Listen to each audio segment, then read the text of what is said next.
It is the Pink Club on the Pink Perspective, and Becky is smiling. Becky, why are you so happy? Women changing the game. Disruptors. We have one in studio today. I'm excited. Me, first of all, I'm a fan. Yeah, you're a big fan. Like, since last year on X, I used to see her, and I'm like, what? Yeah. And then I started consuming her on TikTok. And let me tell you, I wish I had like interacted with her before I ever bought a car, before anything else. But before we get there, I have a question for you, Becky. Would you rather, if you're walking around town, would you rather okota 1,000 bob or find the perfect parking spot right outside the building you're going into? Be honest. Would you rather find okota a 1,000 bob note, or parking is crazy in town, so I'd rather get like the perfect parking spot. Why 1,000 shillings? Okay. Yeah. You know what? I'll say the 1,000 only because I have a friend of mine called Mr. Nyakundi who gives me parking every time in town. So I hope you can share the 1,000 bob with Mr. Nyakundi then. When you pick it. Yeah. Now we are on to our guest. Yeah. Joan Nyambura Mugera. She is an automotive engineer by profession, first of all. And she is passionate about cars and travel. You can find her somewhere along Magadi Road in Karen. But more than anything, you should look out for her. On socials, her name is forreal.ke. Forreal.ke. And I think this is the person who should be every lady's best friend. Yeah. Especially if you're looking to buy a car. Did I do you justice? Did I introduce you justifiably? Did I leave out anything? A disruptor. A disruptor, yes. The introduction was just in order. Yes. And okay. I'm really humbled to be here. Karibu sana to the Pink Club and the Pink Perspective on SpiceFM.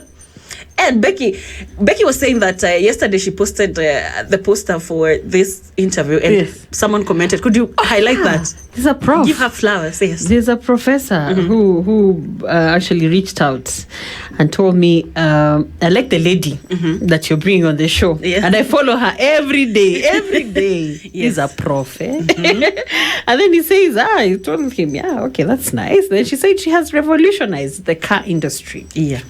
So whatever information you're sharing, is very, very disruptive, Joan.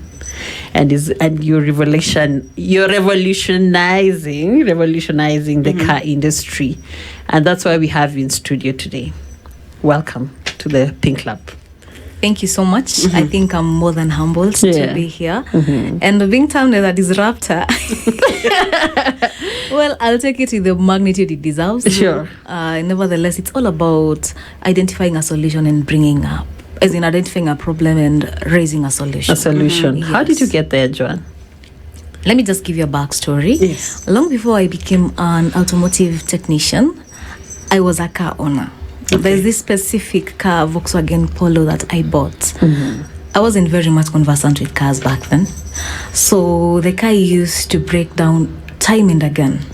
And it being a German vehicle, most of the mechanics from the village were not very much familiar with it.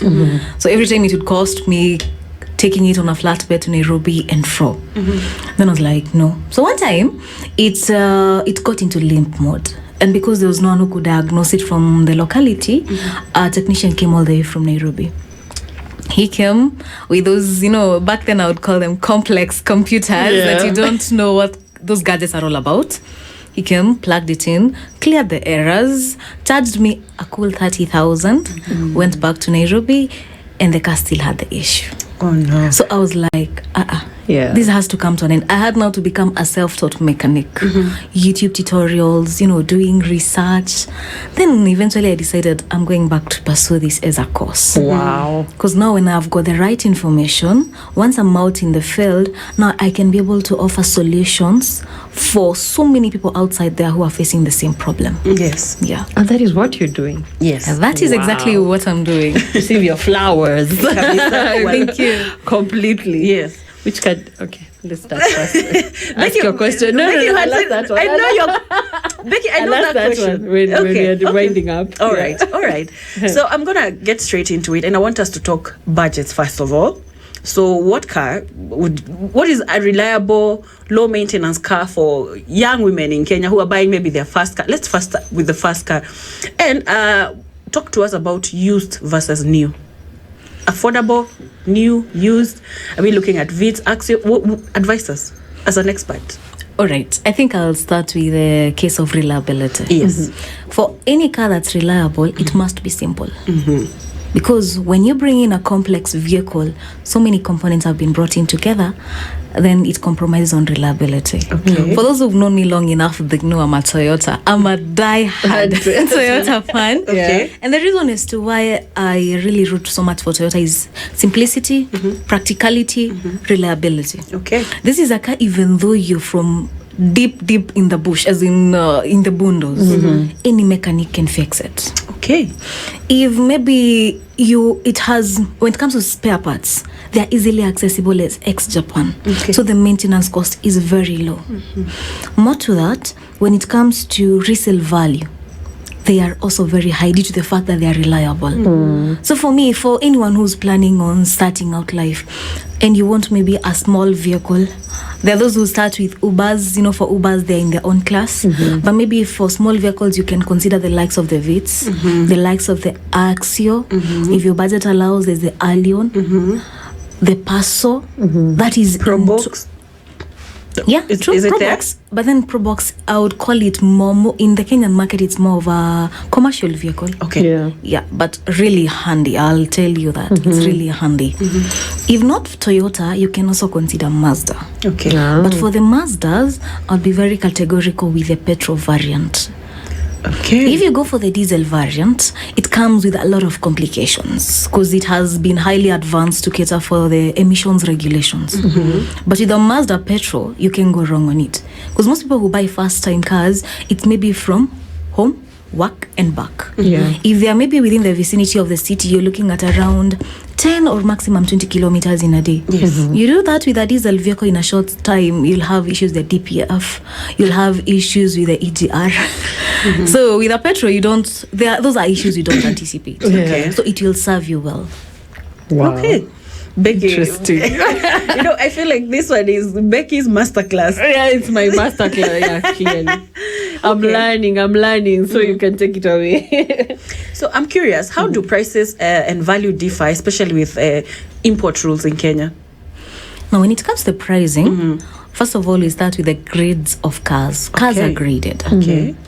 And I think the highest ones that get into a country are around 4.5 thereby. That's a nice car with maybe what I would call good mileage. The interior is good.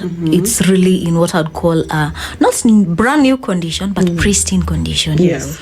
Now, when you go to grade 3 going downwards, now the quality is not as high. Yes. So the prices will differ. Okay. Another thing, cars, when you look at cars that are highly advanced, take for instance the German cars, they come with a lot of advancement. A car is coming with massage seats. It's coming with a sunroof.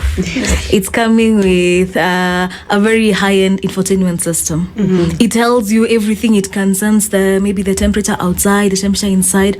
A lot of computers have been brought in together to ensure all that happens. So definitely for such a car that offers luxury, it offers comfort, it offers that thrill of being in the car and riding, definitely it will come at a price. Okay.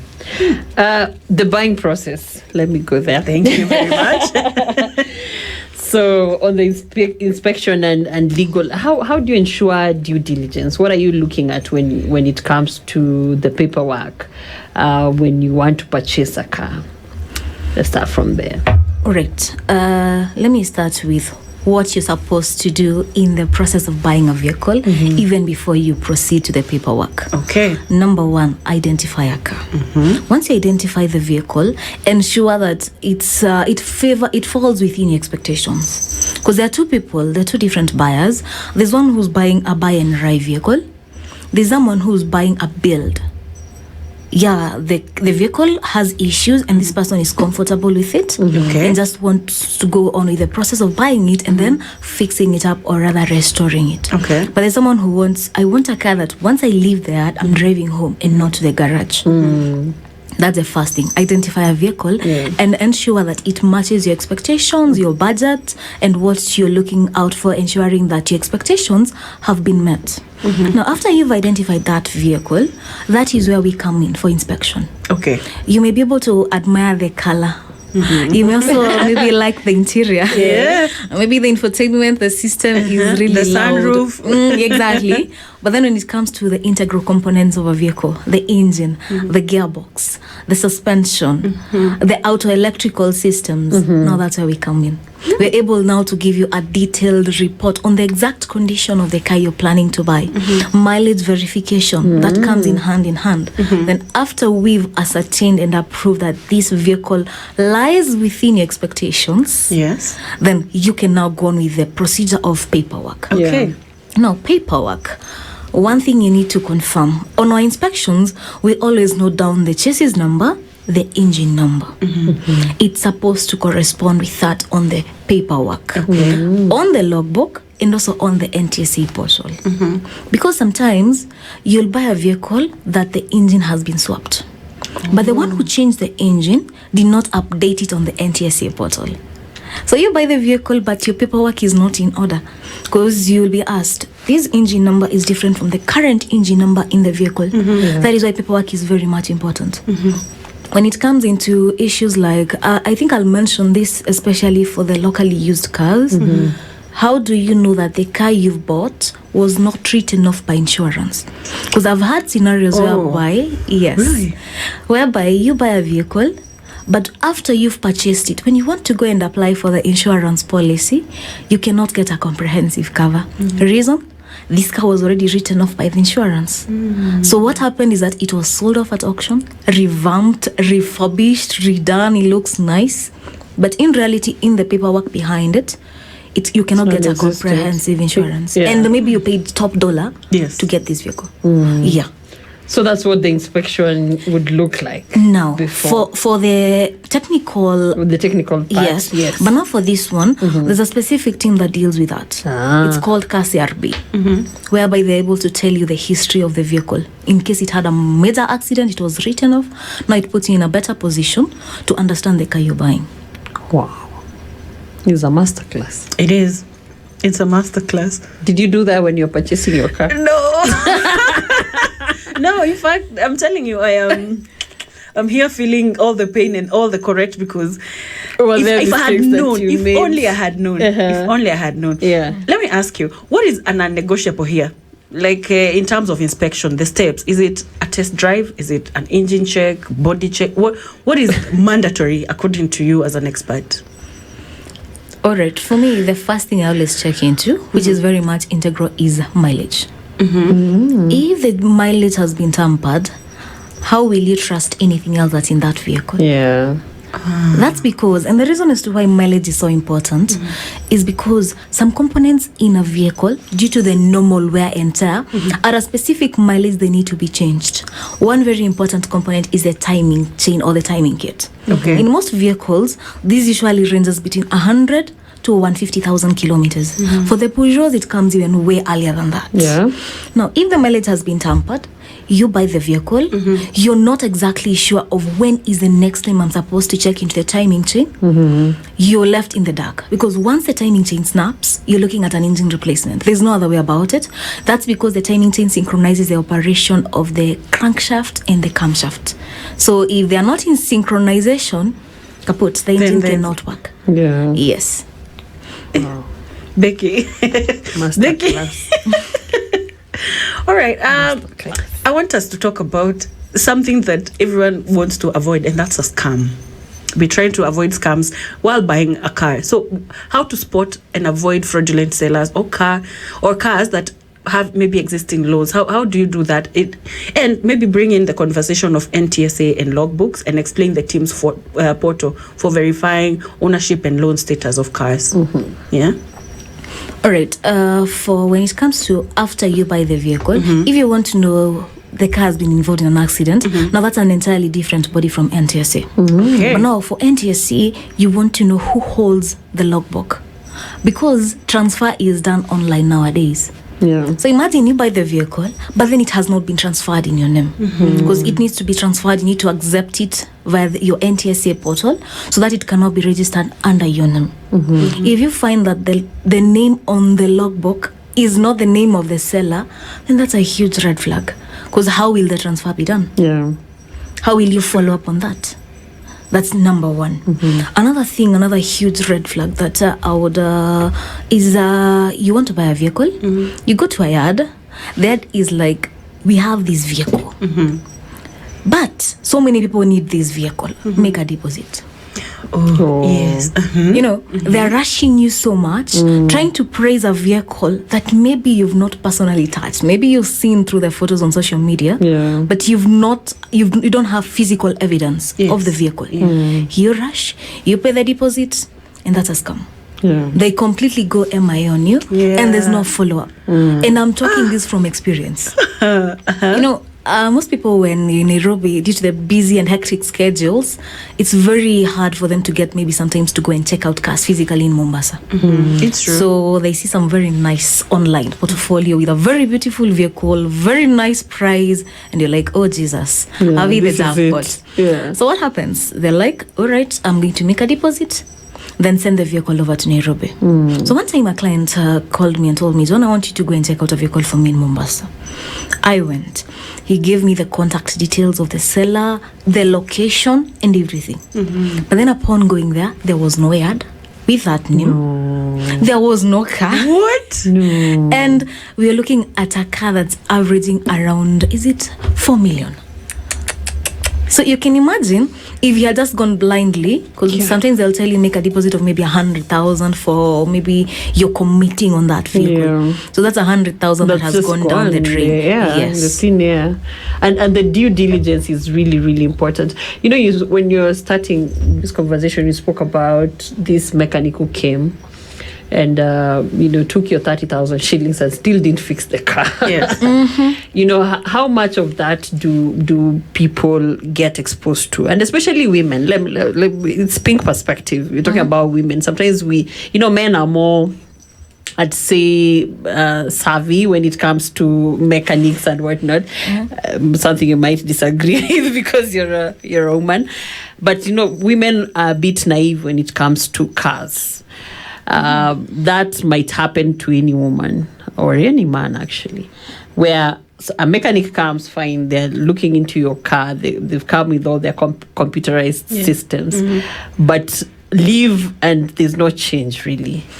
Actually, what do you do in such a situation? I think that's... what would you advise? That's a common occurrence. Due to the fact that, the Bible says, my people perish due to lack of knowledge. Yes. Now, if you don't have the right knowledge, then you become vulnerable. When you become vulnerable, people will take advantage of your naivety. If you don't understand how a car works, or rather the mechanisms and the operations in a vehicle, then whoever comes and tells you any information, you will believe it. Because you don't have facts to counter argue him or her. But when you have the right knowledge, I always advise women, know cars, even though it's just the basic mechanics. If you have a tire puncture, kindly know how to change it. If it's an issue, you realize that maybe in the morning the car has not started. What are the things you need to check out for? Diagnose it before someone comes and tells you a wrong diagnosis. Or at least have an idea. So that when the mechanic is telling you, this is an issue with a gasket. You're like, no. This can never be an issue with a gasket. We need first to check the battery. We also need to see if maybe there's an issue with the throttle body. At least also let's confirm that if it's the spark plugs, they're good. If it's the fuel, is it being properly sent into the combustion chamber? With that basic knowledge, it elevates you in a level where you can't be duped. True. You go, maybe, let's say your car has gotten it has an issue with a lot of vibrations when you're on a rough road. You go, maybe a mechanic tells you that's an issue with the gearbox. But if you have the knowledge that these are bushings that are worn out, maybe it's an issue with the stabilizer links, you're in a position to counter-argue the mechanic and be like, no. This cannot be an issue with the gearbox because I don't have an issue with the shifting of gears. This has to be an issue with the suspension because I'm only feeling it when I'm driving on rough roads or rather when I'm hitting a bump or something of the sort. So having the knowledge, it gives you power. It gives you power, really. Yes. And I like that approach. And, it almost makes me ask, how do you identify a good mechanic? Because they all look like scams, I'm sorry. Like scammers, rather. Because, most people have had very bad experiences. With their mechanics? Yeah, with their mechanics. And you say, this is my mechanic, and then now later on you realize, oh no, they used to diagnose the wrong thing, Okay, I think as per that, when it comes to getting an honest person, an honest person is just an honest person. Yeah. There's no other way about it. You can teach someone a skill, but you cannot teach someone values. They have to be ingrained in them. Yeah. I hope first of all, I hope our digital desk captures that. Yeah. You can have the skill but still be dishonest. Exactly. The value. Integrity is something you can't be taught in class. It has to be in you. Also, what was the goal that led you into that field in the first place? If you're there chasing money, then believe me, upholding values will be a bit hard, because the end goal is money. You'll say by hook, by crook, you need the money. But if you're there because you're passionate about what you're doing, then it means whatever is driving you is bigger than money. Whatever is driving you is something that you want to see it continuous, as in continued, It's not something short term. So when a client comes to you, you're like, this is just one of the many who will come. So I can't afford to mess up with this one, because they are trusting me in that I have the expertise and the know-how on how to go about it. Yeah. But if I scam her and I end up giving maybe the wrong diagnosis or saying these parts are faulty and they're not, her word of mouth will go to another. It will go to another. And eventually, my expertise will be of no use, because people will know, yes, he or she has the expertise, but she does not have the value. She cannot deliver. And it's all about delivering. Whatever you produce is what people will hold you for. Yes. Yeah. And what are some of the common concerns that your clients come to you with when it comes to vehicles? What do you address the most? All right. Number one, I'll start with something that is common in all cars: engine service. Most people don't know the right oil. Okay. Most people don't know, maybe when it comes to the spark plugs. How do you differentiate genuine one from fake ones? When it comes to interval, at how much interval, how long am I supposed to maybe drain the engine oil? Those are things that every car owner must know. I'll say it's a need to know. Yes. Because what happens is... You're really challenging me by the way. I'm sitting here feeling so challenged. What? Okay, continue. And that's because if you don't know the right oil, then you will go to maybe the mechanic who's servicing your vehicle. They'll end up putting the wrong oil, and now it will cost you. Now damages and it's your car. Exactly. Yeah, so you should know better. Exactly.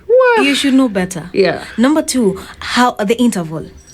When is my car due for service? If it's due for service, ensure you do it timely. Because when oil overstays, it ends up now losing its lubrication qualities and also the heat absorbent qualities, the cooling effects, and eventually the engine is not efficient. So that is something that every car owner must know, because the engine is the heart of the vehicle. If you don't know how to go about maintaining the engine, then how will you maintain the vehicle? Correct. And that is the heart of the vehicle in the first place. Yes. Okay, there's someone who's reached out on our socials and is asking us to ask you about financing and ownership options. Particularly, they're asking that you briefly touch on hire purchase, the deposit plus, installments versus a cash buy.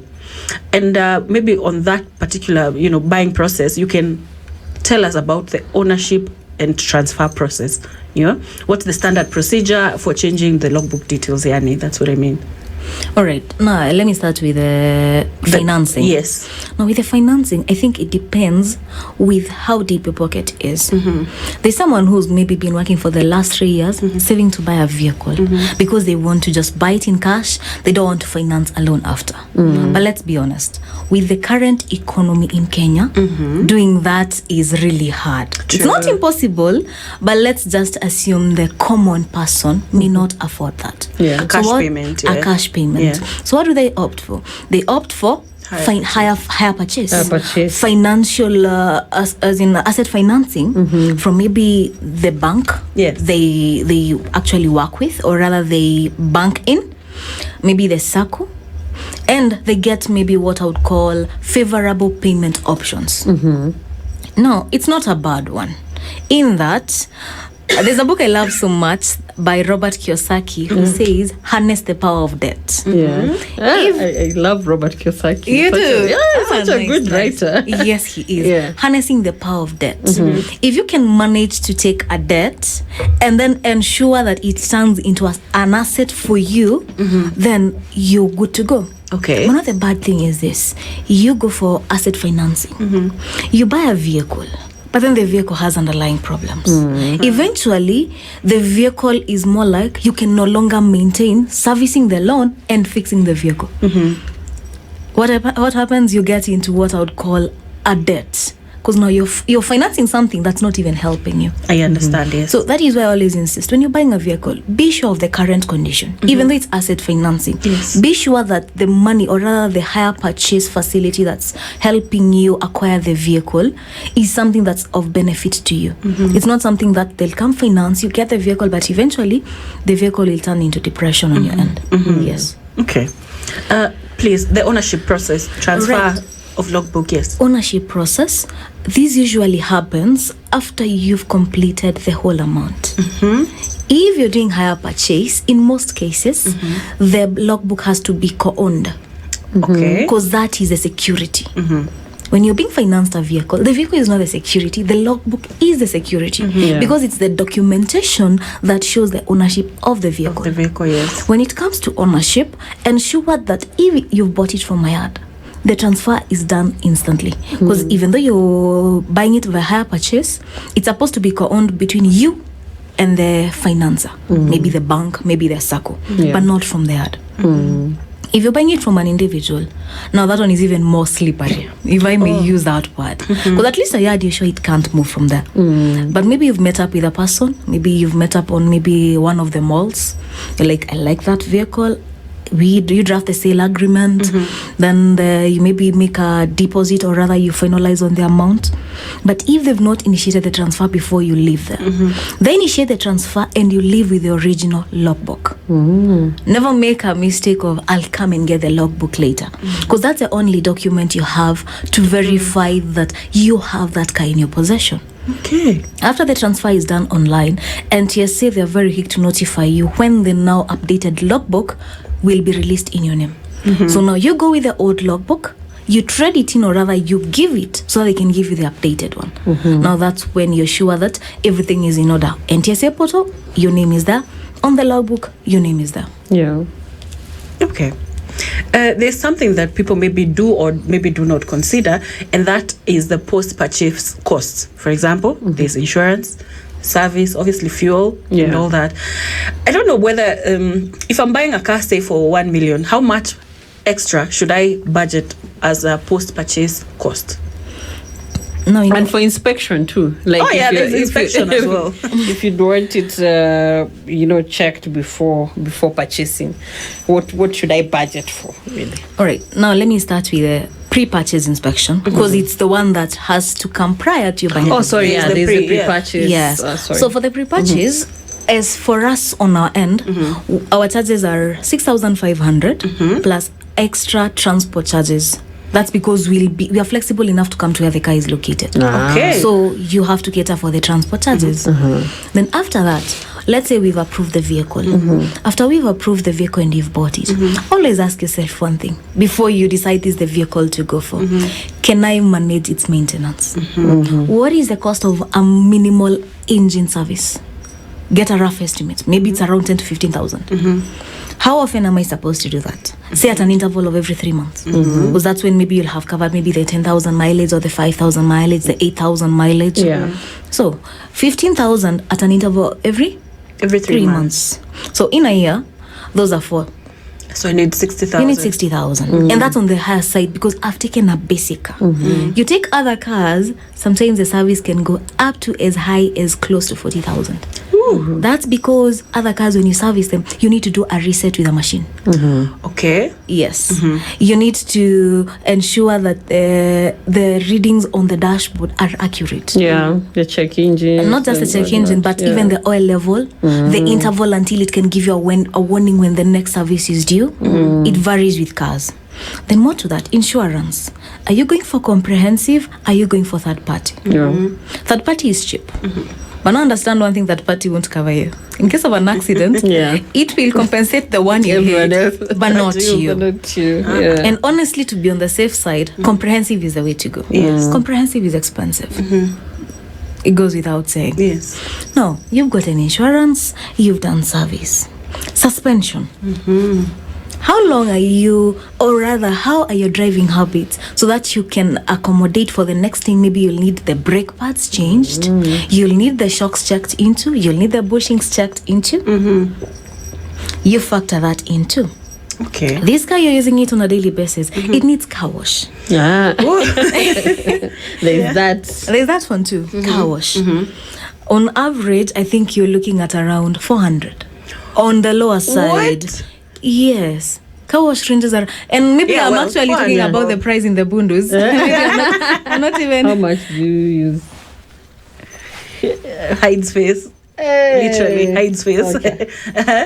Maybe for you, high in space is between 1,000 to 1,500. That is maybe by weekly, but kawaida every day it's literally 100 bob, because I wash in the office every day.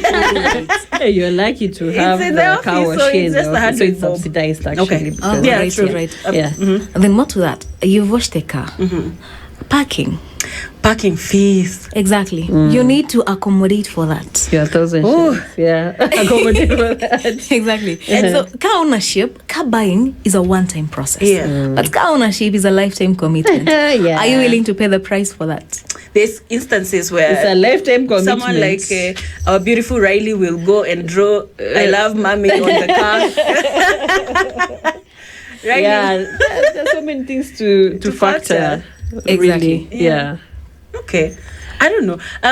We might not have a lot of time, but I need to. I don't know. You had that question you needed to ask. Joan, which car do you drive? Because the car she drives has to be Current. the best car in Exactly. this Kenya. Currently. Joan, please, All right. we all need to know. We You get the need to know. privilege to ask you this. Actually, I drive a Jalopy. Okay. The first vehicle is a 1994 Land Cruiser Prado box. Okay. The reason as to why. Okay, no, Why that's the a first one. Jalopy? Yeah. The second one now, it's a Suzuki Jimny 1987. So it's a Jalopy. Now, it's the reason as to why for me it's my best car. Because what are my expectations? Why am I buying these vehicles in the first place? Off-road capabilities. So that's your interest, off-road. That's off-road Yes. capabilities. Okay. Because for off-road, you want a car. Both of them are manual drives. They're manual. Okay. Yes. So for them, you always feel in control the entire drive. You're dealing with mud. You're in control. You're maybe venturing into the bushes. You're just enjoying nature. You're in control. Number one, they're very much reliable because they don't have computers. Oh, wow. You know, with modern cars, Yeah. the computer maybe like takes more of your judgments. For instance, take a modern Land Cruiser, or let me even just use a Land Rover. It comes with what we call the multi-terrain select. You're spinning. It says, that tire is spinning. It takes the freedom from you to choose which tire will get more power or how you're going to drive this vehicle, and it engages itself in the mode it thinks is best suited for you. So what does it do? It You have limits no the control, drive. really. You don't have any control. Yeah. This system is very much complex. If it fails on you and you are deep in the bush, away from civilization, there's no network, your goose is cooked. Your goose is cooked. Yeah. But now with a car that doesn't have any computerized advancements and everything, it's very technical. You're like, okay, now You really have to know what. you know you Yeah, need, exactly. you really need to have And you have can the easily knowledge fix it. behind It's a car it, that you can easily fix. So for me, I go for a car that's practical, reliable, and can sustain what I love doing the most, and that's off-roading and adventure. Wow. Yes. Okay. But now when you take maybe a look at you, maybe... What if you are a city dweller? Yeah. If I was a city dweller, and maybe I just want a vehicle to get me from home To get To you the back. to the office, To the supermarket, and to back. school. Yeah. I'll go for maybe a car like a Vitz. I'm a Toyota. Okay. I'll go for a Vitz. Okay. Why? It's very, in terms of the engine capacity, it's small. Yeah, so That tells therefore- fuel consumption is good. It's very low. Yeah. Maintenance cost is low. Availability of spare parts. And in case I decide after 3 years I want to sell this vehicle, I'll definitely get a buyer. See?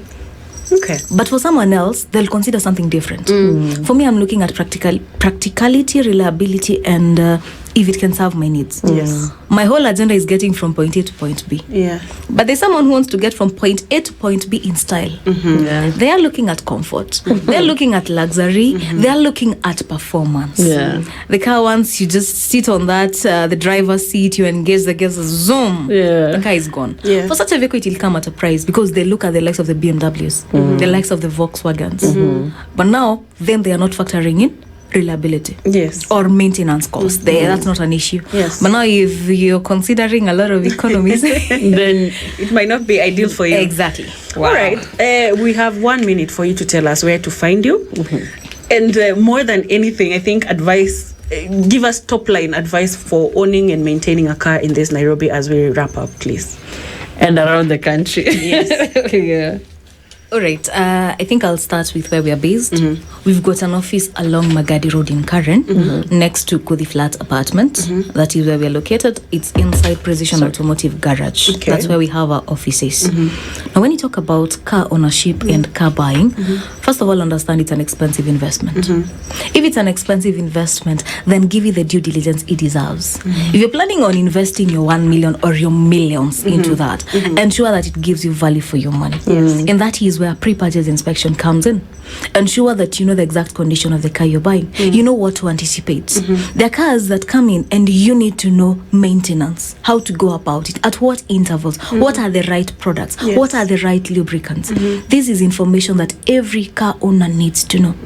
When I'm looking at maybe in terms of longevity, how long am I looking for this car to serve me well? And the question to that is simple. A car will serve you the exact same way you treat it. You give proper maintenance to your vehicle, it will serve you well. When it comes to buying vehicles, be well informed. You know, someone comes and tells me, Joan, I want a hybrid vehicle. And then I'm like, where are you located? I'm located inside the Mberen South. So I asked them, okay, you want a hybrid? Why?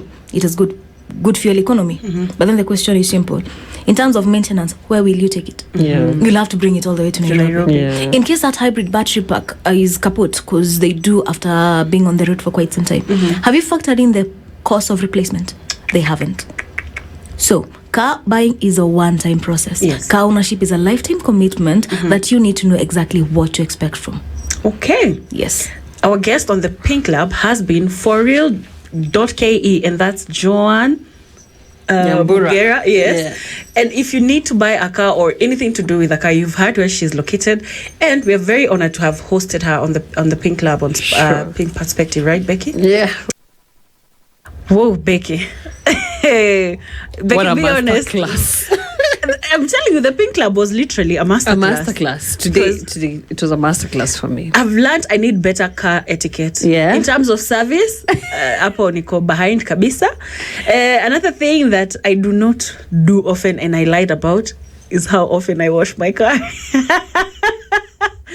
But I leave it to God to... No. Come on. No. How do you leave it to God? No. No, Becky, I'll improve. Wash I'm leaving your it to car. God to talk to my spirit to improve. God What has was nothing to do with it. But He's the Almighty. Yeah, He is, but okay, he'll may the give Lord you- help you then. He will. What was your take home from that particular, Pink Club Conversation? session? Yes. Oh, that was brilliant. We needed it. I'm really, first of all, impressed that it's actually a lady who was giving us the, all that information. So it's actually possible for me to learn so much about cars. Yeah. So this was about me truly. Like today, the Pink Perspective was dedicated to me and many others out there. Absolutely. So yeah, as one of my continuous improvement goals, this is gonna be it. Trust me. Me too. Yeah, trust And me. I've realized, let me tell you, I think the conversation of cars, it was only assumed to be for men, but Yeah. I'm realizing I need a Joanne more than I need a John in my life, because Joanne can take care of things, including my car. Enjoy your weekend, Ellen. Bye.